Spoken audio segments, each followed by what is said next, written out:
Welcome back to Humans in 5. Every year, archaeologists and paleoanthropologists get titillated at a certain type of news story. They love to hear about dates. New, exciting dates that put older ones to shame. Now let's put thoughts of the Bachelorette aside. We're talking about the dating of archaeological sites and their associated materials. Today we'd like to chat a little bit about where these dates come from and why we keep hearing of new dates of sites or fossils every once in a while. There are two aspects to dating: the materials you have available and the methods that are most appropriate for the context of your site. For example, some materials are easier to date than others, and often you choose the method based on the best preserved items at your site. There are two types of dating that we can use to find out how old something is. We can use relative dating, where researchers look at the layers or stratigraphy of a site and determine whether the item of interest is older and deeper, or shallower and younger than the other items around it.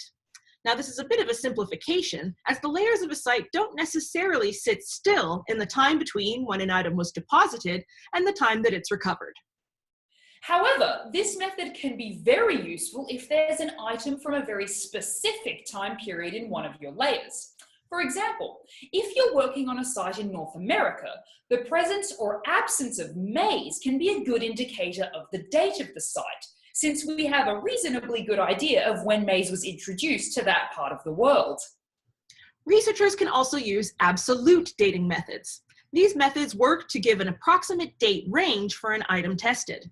Many absolute dating methods are based on decay, not biological decay, but radioactive decay. Without getting too technical, some elements form isotopes, and some of these isotopes may undergo radioactive decay and spontaneously transform into another element. This is a similar process to nuclear energy production. However, most of the elements that dating specialists work with aren't dangerous and don't give off harmful radiation. The time it takes for an isotope to decay and transform is called the half-life. So, by looking at the relative amount of decay products in a material, dating specialists can use their knowledge of an isotope's half-life to determine how long ago the material was formed. Many different isotopes have different half-lives, and so can be used for different time intervals. There are lots of other methods that use non-radioactive means of estimating the time since an object was last exposed.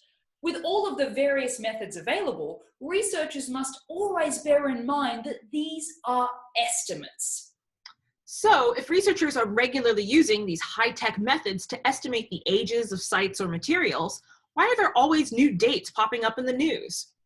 As much as researchers work hard to produce the most accurate estimates they can, the methods and techniques used to estimate the ages of a site or an object change really quickly.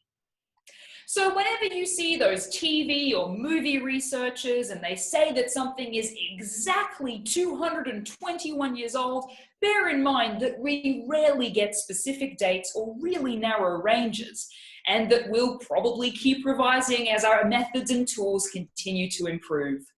Thanks for watching, and we'll see you next time on Humans in 5. And don't forget to subscribe!